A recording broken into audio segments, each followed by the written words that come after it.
I'm Sister Pauline Nakayale. I'm a Franciscan missionary sister for Africa.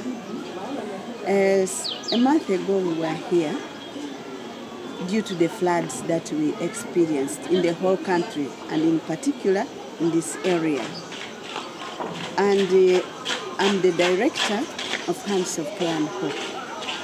Being a director, here we have a center of Mother Kevin, which is a school that falls under Hands of Care and Hope. And whatever happened during the floods, I'm going to show you. Within this area, the government of Kenya, the President William Ruto, gave directives for all the institutions and other buildings and everybody who lives within the perimeter of 30 meters from the river to be demolished. They were to remove out from the place. So our school, Mother Kevin, fell a victim. And our school that was standing in this place is now empty, was demolished completely. The whole school was demolished. And at the moment, it has become a dumping place. Even animals are here. You get donkeys, you get dogs, even pigs are here. Actually, it is at a risk. The place has become unlivable. It is even a risk for us and other people to live here. All the dirt is collected here. This is part of the place that was left on. It was a classroom, but still the government has asked us to remove it. And as you see, the work is going on. We get it. This is temporal. As soon as we get it, we don't want even to spend money here. As soon as we get another place, we shift. So we don't want to add here any money that we are repairing or building. No. As soon as we get the other place and we get it ready, it's finished. So you are now requesting? We are requesting for the time being, yes, before you shift to another area? Mainly the toilet, yes. And as soon as, even we don't want to add another room, no. Only those two. One for boys, one for girls. And as soon as we get another place, we leave. That one is head. You see, for us as Catholics, we don't want to break the rules. Yeah. We have to obey what the rule says. He is called Chege. Mr. Chege. I'm David. You are David. He is David. I'm David. I'm Joseph. Oh, and you are sounding Catholic also. I'm Joseph the worker. Joseph the worker. And I'm Pauline. Pauline. Yes. And we find ourselves very tight in that situation. Are not level. The children need to walk and they need to play. The space is small, and even the little that is there is not level. And it does not belong to us now. It belongs to the government. We have a staff of 14. This includes the teachers, the social workers, caretakers. And Mr. Sylvester is the head teacher, and Maximilian is his deputy. And they will now take us around different classrooms, and that's where we shall meet the teachers. As you can see, the place is very narrow, very small. This is the corridor that takes all the children to their classes. Okay, this is P1. The class teacher is here, Madam Eunice Wambaka. So this is a small room with a population of 29 learners. So you can see even they are congested. It's a small room.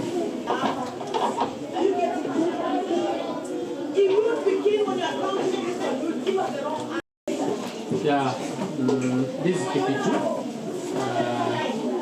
The class teacher is there, from Cecilia. So we decided to partition the class so that they can also have the learning continue. So you can see how they are congested, and they also need more space. So there is not enough space, and also the concentration may be low because the next class is just here. So it's a big challenge. So when you're teaching, it is that interruption of the learning. So it's not so much conducive, but you wanted them to continue learning and staying at home. Yeah. Okay, this is now grade 1. The class teacher is Madam Jenna Marty, and this is the population. Before that, it was a library. Actually, this one was the shelves, the books.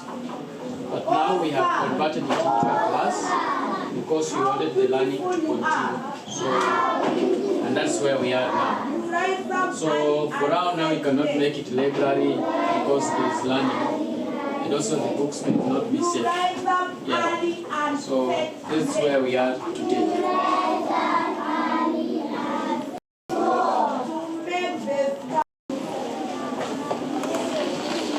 Yeah, this is grade 2. The class teacher is Madam Nancy.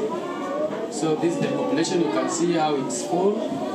We tried also to partition it so that you can get space.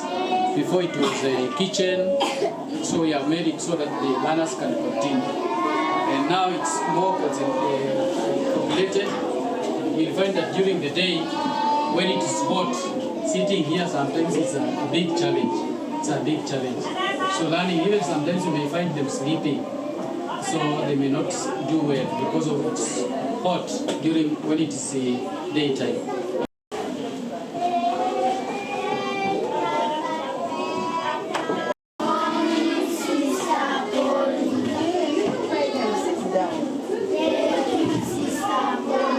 Yeah, this is grade 3 under Madam Mercy. She's the one who is now the class teacher of this class. At this place where we have this class, it was like a feeding place. So when after they have served food, they come and sit here, they feed. But now because of the limited space, we decided to make a classroom so that the learning can continue. And you can see the roof is very much near. So also it's a challenge. During daytime, learning becomes a problem. It's hot and hot and hot. And when it rains, for example, maybe sometimes there are also some holes that it starts leaking.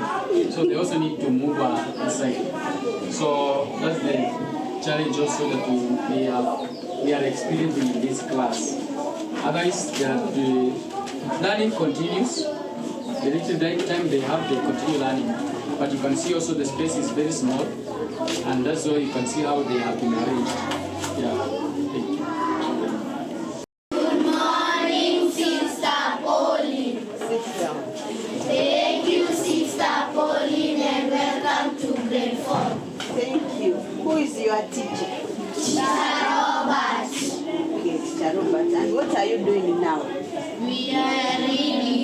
Where I see there is no book. Yeah, now this is grade 4, and it's headed by Teacher Robert. So you can see now before that, before he constructed this place here, they used to come and queue here. They get food from the kitchen. So the next side is the kitchen. It used to be a kitchen, but now we constructed this one here so that the learning can continue. The challenges still remain like the same. The roof is very near. When it's hot, it becomes a challenge for them to continue learning. And you can see how it's also populated, very small. So there is no space for doing some other indoor activities. So that's where we are now today. But learning still continues. Thank you. Teacher Robert. You're doing good, eh? Yes. I'm happy. You all pay attention at class and you're really good people, eh? You may sit down, eh? Thank you, Teacher Robert and welcome to grade 4. Thank you very much. Sister Pauline and welcome to grade 5. And herself? Teacher Maximilian. Okay, you like them? Yes. This is grade 5. Under the leadership or rather the class teacher is Fred Odhiambo. Now before the floods, this was a PP1 class. But since it was big enough and we didn't have space to take grade 5, we decided to bring them here. But still you can see they are sitting 3 on a desk, which means they are populated, they are squeezed.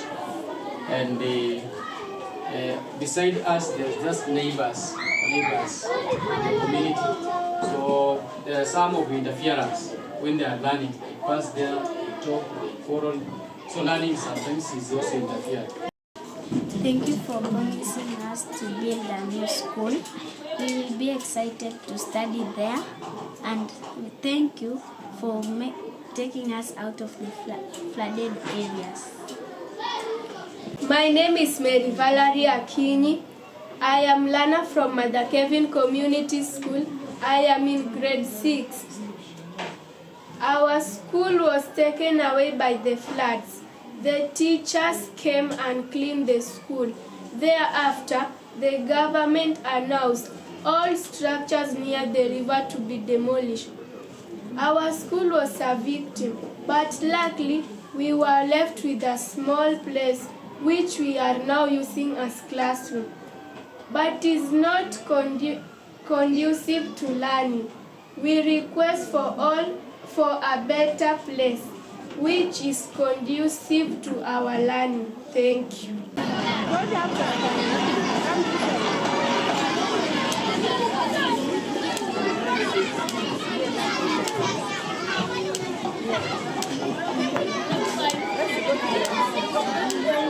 I'm fine, and how are you? Where is your porridge? May I check a little?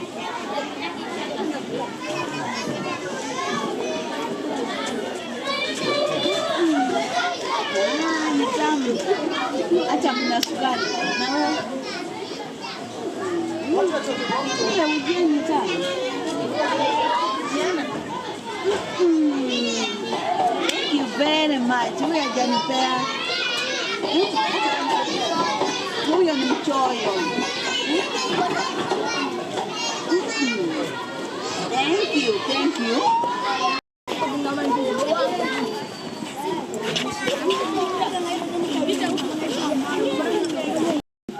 I wanted to step on this stool. This one here. Yes. No, this one here. Oh, good.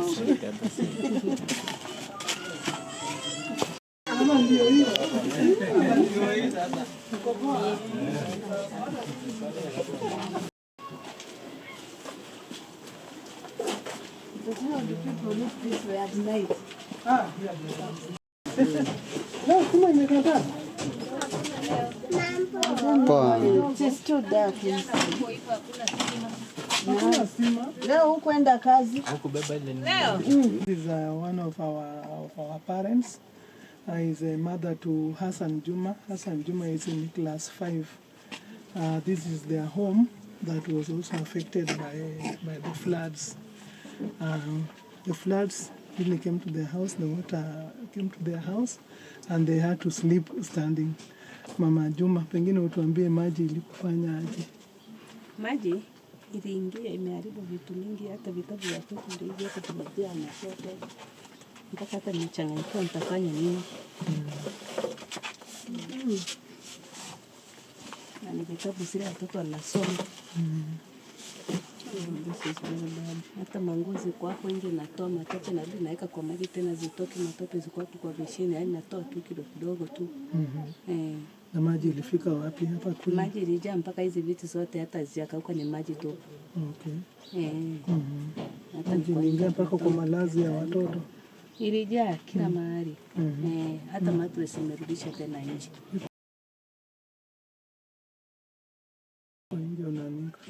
Na mlikuwa ndani? Maji tulikuwa tu hapa ndani. Wakati ikiingia sasa tunafikia maji pengine ni kidogo.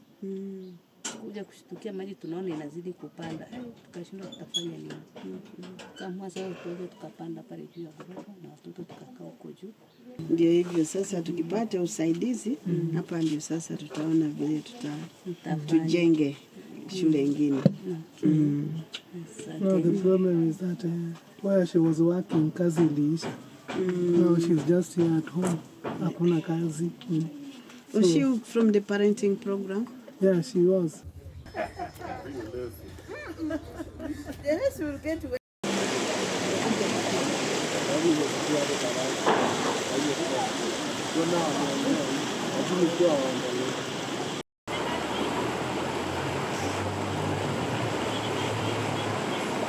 So they take no, smile. Aiza. Aha. Ebu smile.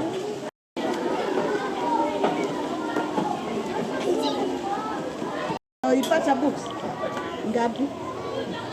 3. Kwa nini huyu alipata books 3? Nani alipatia 3? Ulikuwa 1 2 3. Ajue tofauti. So hii mkono au inanipea. Hii anagopa haga. I think the books will help children now to do their homework. Because the previous ones they had, as you saw, were destroyed by the floods. So we thank the donors who have helped us. Asanteni sana.